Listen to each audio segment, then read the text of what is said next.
5 राज्यों के विधानसभा चुनाव के परिणाम आ चुके हैं। बड़ी उठापटक उसमें हुई है। आपने देख लिया होगा किस तरह से जो तृणमूल कांग्रेस का जो किला था, जिसको लेकर ममता बनर्जी बहुत जद्दोजहद कर रही थी, वो टीएमसी का किला ढह चुका है। और कुल मिला के 5 राज्यों में से 3 राज्यों में भाजपा का परचम लहराया है, असम, पुदुचेरी और वेस्ट बंगाल।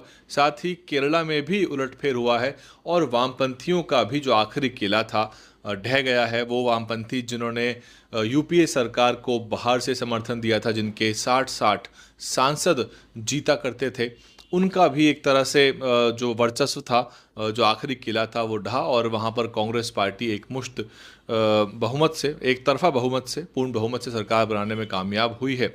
साथ ही तमिलनाडु में भी द्रमुक यानी कि डीएमके जो पार्टी है, वहाँ स्टैलिन साहब जो मुख्यमंत्री थे, वो भी एक तरह से बड़ा बदलाव हुआ है। और वो पार्टी जो कुछ दिन पहले ही जिसका निर्माण हुआ, स्थापना हुई है, और एक बड़े चेहरे सिनेमा जगत के वो वहाँ पर विजयी निकल कर आए हैं और बड़ा वोट उनको मिला है।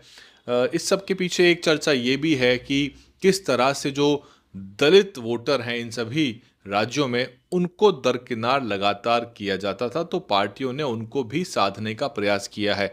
कांग्रेस पार्टी, भाजपा दोनों ही बाबा साहब के जरिए, अन्य महापुरुषों के जरिए दलितों को इन राज्यों में साध रहे थे, और सीधे तौर पे उसका फायदा उनको मिलता दिख रहा है। जहां पर टीएमसी की ऐसी सीटें जहां पर मुस्लिम वोट बहुत मजबूत स्थिति में था, वहां पर भी बीजेपी जीत के निकल के आई है, क्योंकि एक तरह से गैर मुस्लिम वोटर कंसोलिडेशन देखने को मिला है। इन सब के बीच में एक चर्चा कर लेते हैं कि बहुजन समाज पार्टी, जो कि देश भर में सबसे अधिक राज्यों में चुनाव लड़ने के लिए जानी भी जाती है, और चुनाव कहीं का भी हो, उत्तर से लेकर दक्षिण तक बसपा अपने प्रत्याशी उतारती है। केवल पूर्वोत्तर के राज्यों को छोड़कर बसपा अमूमन सभी राज्यों में चुनाव मैदान में उतरती है।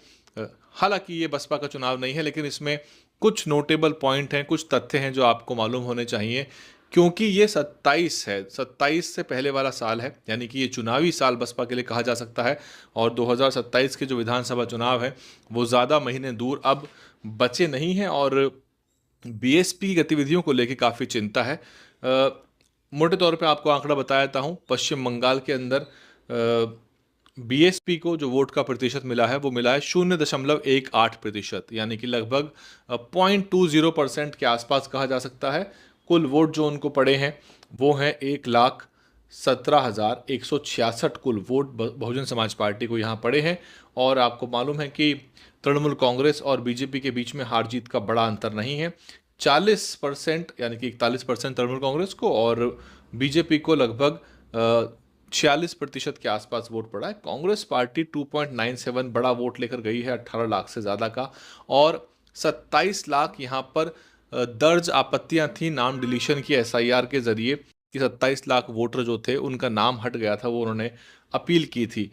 बहरहाल जो बी टीम का जो ठप्पा बीएसपी पे कई राज्यों में लगता है, क्या वो यहाँ कांग्रेस पार्टी पे नहीं लगना चाहिए? अब ट्वीट्स लगातार आ रही हैं राहुल गांधी जी की भी, और वो साथ खड़े नज़र आ रहे हैं ममता बनर्जी के। लेकिन क्या पहले से ही एक बड़ा संगठन बना के, बड़ा गठबंधन बना के, एक पूरा गुट तैयार करके, क्या ममता बनर्जी को सपोर्ट नहीं करना चाहिए था? क्योंकि बाद में आप जो है वो एक तरह से आप सहानुभूति जता रहे हैं, लेकिन आपने तब नहीं समर्थन किया। केरला में स्थिति है कि कांग्रेस पार्टी सरकार बनाई है और बीएसपी को 0.15% का वोट मिला है, 0.15% का वोट है। बात करें तमिलनाडु की, तो यहाँ पर भी 0.11% का वोट मिला है, जो कि 53,000 के आसपास बैठता है। और तमिलनाडु में जो नई पार्टी मैदान में उतरी है टीवी के, वो 34 दशमलव लगभग 35% वोट के साथ यहाँ पर पूर्ण बहुमत का आंकड़ा जो है उसके पास ही है, लेकिन सरकार जो है वो बन जाएगी। कांग्रेस का भी उनको समर्थन वहाँ प्राप्त होगा। बड़ा सवाल ये है कि क्या बहुजन समाज पार्टी को इस चुनावी साल में इन राज्यों के चुनाव लड़ने की ज़रूरत थी? यूँ तो अमूमन पॉलिटिकल पार्टी जो हैं वो अन्य राज्यों में चुनाव लड़ती हैं, और अगर आप उत्तर प्रदेश का आंकड़ा भी निकाल के देखते हैं, तो आपको उत्तर प्रदेश में भी अन्य राज्यों की रजिस्टर्ड स्टेट पार्टी, अगर कभी इलेक्शन कमीशन की साइट से स्टैटिस्टिकल रिपोर्ट निकाल के देखेंगे, तो आपको उसमें नेशनल पार्टीज, फिर स्टेट पार्टी का रिजल्ट मिलेगा, और फिर अदर स्टेट की जो स्टेट पार्टीज रजिस्टर्ड, उनका रिजल्ट आपको वहां देखने को मिलता है। और आपको जानकर हैरानी होगी कि शिवसेना भी उत्तर प्रदेश में प्रत्याशी उतारती है, एनसीपी भी अपने उत्तर प्रदेश में प्रत्याशी उतारती है। और ऐसे ही अन्य राज्यों में आप देखेंगे तो जैसे कि यहाँ पर भी आप देखें तो एआईएमआईएम, जिसको बंगाल के अंदर कुछ भी वोट प्राप्त नहीं होता है, मात्र 0.9% वोट है। हालांकि उन्होंने ज़्यादा प्रत्याशी नहीं उतारे होंगे, कुछ ही एक आधी सीट पर प्रत्याशी होंगे। लेकिन सवाल यह है कि कोई भी राजनीतिक दल कहीं से भी अपने प्रत्याशी, खासतौर से अगर वो राष्ट्रीय पार्टी है, तो वो उतार सकता है। लेकिन बहुजन समाज पार्टी के परिप्रेक्ष्य में अगर देखे जाएं तो ये लाभ हानि का, यानी कि नफ़ा नुकसान का सौदा है या नहीं, यानी कि नफ़ा हुआ या नुकसान हुआ, क्योंकि बसपा का ये चुनावी साल है। और दूसरी बात ये कि बसपा के पास काम करने वाले सीनियर नेताओं की कमी है। मैं कमी आपको इसलिए बता रहा हूं क्योंकि अगर कमी ना होती तो इतनी ज़्यादा उठापटक आपको आए दिन देखने को ना मिलती। बहन जी को आए दिन ही इस प्रदेश के प्रभारी को उस प्रदेश में लगाना पड़ता है और उन प्रभारियों को देश भर में जगह जगह घुमाया जाता है। इसके पीछे एक दिक्कत तो ये है कि स्थानीय लीडरशिप जो है उसको छूट नहीं मिल रही काम करने की, और ये बाध्यता, ये एक तरह का मैंडेट है कि उत्तर प्रदेश का ही प्रभारी किसी भी राज्य में जाके प्रभारी बनेगा और वही सर्वे सर्वा होगा, पार्टी का वही डिसीजन लेगा और चुनाव जो है उन प्रभारियों के नेतृत्व में ही होगा। राज्य की जो लीडरशिप है वो प्रदेश अध्यक्ष तक सीमित होती है। कई बार उनको स्टेट प्रभारी और एक अजीब सा नॉमेनक्लेचर है कि प्रदेश प्रभारी, केंद्र प्रभारी, कुछ क्लैरिटी जो है बड़े पैमाने पर है नहीं, और जनता को ये सब समझ में नहीं आता क्योंकि उनका नेता कब बदल गया, कब किस राज्य में किस प्रभारी को लगा दिया गया। ये एक तरह से जो रिसोर्स हैं, बसपा कहती है कि हमारे पास जो है संसाधन कम है, सही बात भी है। और पार्टियों के मुकाबले बसपा उतना ज़्यादा संसाधन लेके बैठी नहीं हुई है। और ऐसे में मेरा मानना है कि चुनावी साल में अब जो चुनाव हो गए सो हो गए, लेकिन आने वाले समय में अपने इन नेताओं को आपको उत्तर प्रदेश में ही लगाने का प्रयास करना चाहिए। क्या जयप्रकाश सिंह, जिनको निष्कासित कर दिया, क्या वो उत्तर प्रदेश में रिजल्ट नहीं ला सकते? या अपना क्षेत्र, जब उनको आप एक मंडल या जिला देते, कुछ भी देते आप उनको, क्या वो वहाँ काम नहीं कर पाते? क्या धर्मवीर सिंह अशोक उत्तर प्रदेश में काम नहीं कर पाएंगे? क्या राजा राम उत्तर प्रदेश में काम नहीं कर पाएंगे? क्या अशोक सिद्धार्थ जी उत्तर प्रदेश में काम नहीं कर पाएंगे? उत्तर प्रदेश के तमाम नेता, क्या रामजी गौतम जो कि दक्षिण के राज्यों में आए दिन लगा दिए जाते हैं, क्या वो उत्तर प्रदेश में रिजल्ट नहीं ला पाएंगे? मैं इस चुनाव परिणाम को जो बसपा का है वो खराब सही के आकलन से मैं उसका विश्लेषण नहीं करना चाहता, क्योंकि वो बसपा के राज्य नहीं है। एक औपचारिकता के तौर पे बसपा ने वहाँ चुनाव लड़ लिया है। ना भी लड़ते तो कुछ बिगड़ता नहीं, लेकिन बसपा की एक कवायद राष्ट्रीय पार्टी के कुछ आंकड़े जुटाने की भी होती है। हालांकि उन आंकड़ों से बसपा का अब फायदा हो नहीं रहा, वो आंकड़े जुट नहीं पा रहे हैं। उस पर मैं अलग से चर्चा कर लूँगा कि राष्ट्रीय पार्टी का दर्जा बसपा का इंटैक्ट है, नहीं है, कब हट जाएगा, क्या कुछ होगा, और उसके मापदंड राष्ट्रीय पार्टी और राज्य पार्टी क्या कुछ होते हैं, क्योंकि बसपा के आंकड़ों के लिहाज से स्थिति बेहद चिंताजनक है। लेकिन इन चुनाव परिणाम के बीच में हमें अगर आंकड़ों के हिसाब से विश्लेषण करें तो बसपा को हमें बिल्कुल भी कटघरे में नहीं खड़ा करना चाहिए। और भी पार्टियां हैं जो चुनाव मैदान में उतरती हैं। शिवसेना भी यूपी में चुनाव मैदान में उतर जाती है, एनसीपी उतर जाती है, अन्य राज्यों की पार्टियां हैं, आसाम की पार्टियां भी उत्तर प्रदेश में चुनाव लड़ लेती हैं, और अन्य राज्यों की पार्टियां, दक्षिण की पार्टियां भी उत्तर प्रदेश में आके चुनाव लड़ लेती हैं। लेकिन सवाल ये पैदा होता है कि क्या उनके अपने राज्य में पकड़ होती है?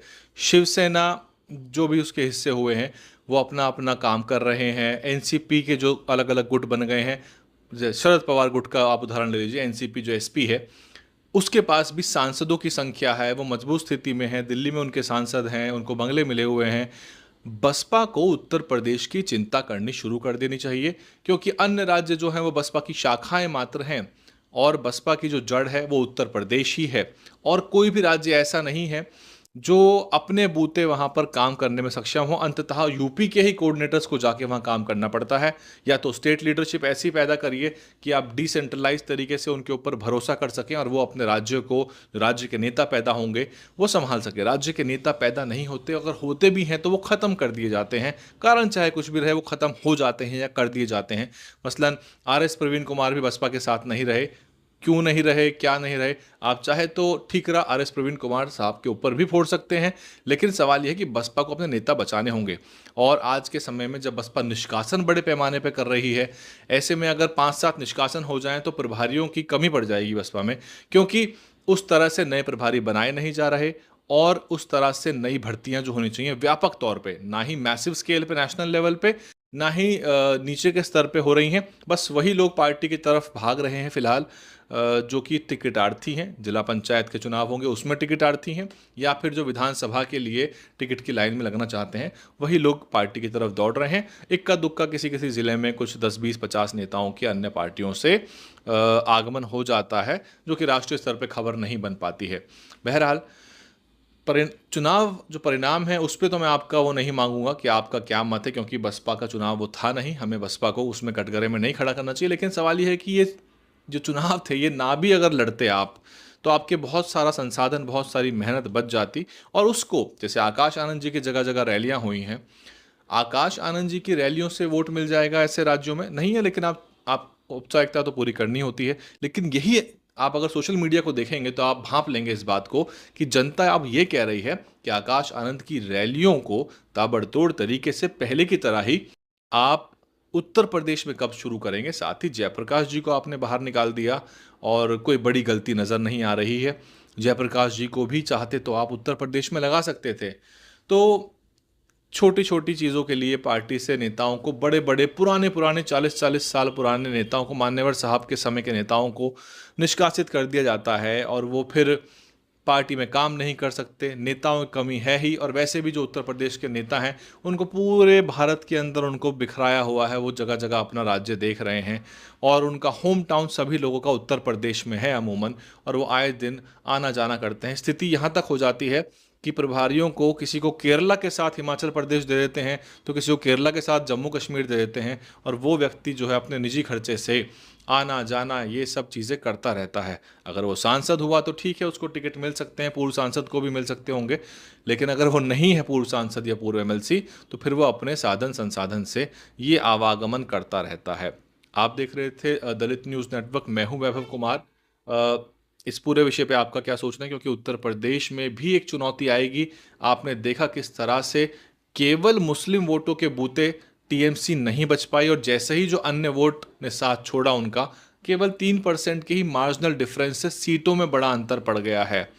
और एसआईआर का अपना मुद्दा तो है ही, उसको लेके सब लोग आवाज़ उठा रहे थे। जब बहन जी ने आवाज़ उठाई थी तब तो कांग्रेस पार्टी ने साथ नहीं दिया, आज राहुल गांधी जो है उसको उठा रहे हैं उस आवाज़ को अकेले।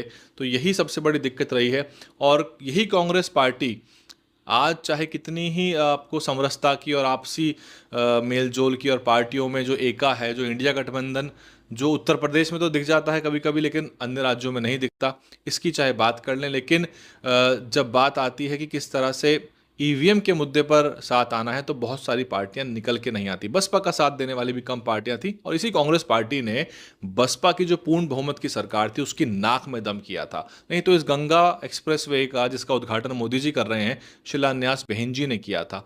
जेवर एयरपोर्ट भी 5 साल में बनकर तैयार हो सकता था, लेकिन इस कांग्रेस पार्टी ने काम नहीं करने दिया बसपा को। बहरहाल अलग से एक चर्चा भी करें कि दलित समाज को दरकिनार करना कैसे इन 3-4 राज्यों में इन पार्टियों को भारी पड़ा है, इस पर अलग से चर्चा की जाएगी। आप देख रहे थे डीएनएन हिंदी, मैं हूं वैभव कुमार। डीएनएन हिंदी को सब्सक्राइब करने के लिए दबाएं लाल रंग का सब्सक्राइब बटन और घंटी का बटन दबाकर ऑल नोटिफिकेशन पर क्लिक करें। चैनल को जिंदा रखने के लिए नीले रंग का ज्वाइन बटन दबाकर चैनल को आर्थिक सहयोग करें।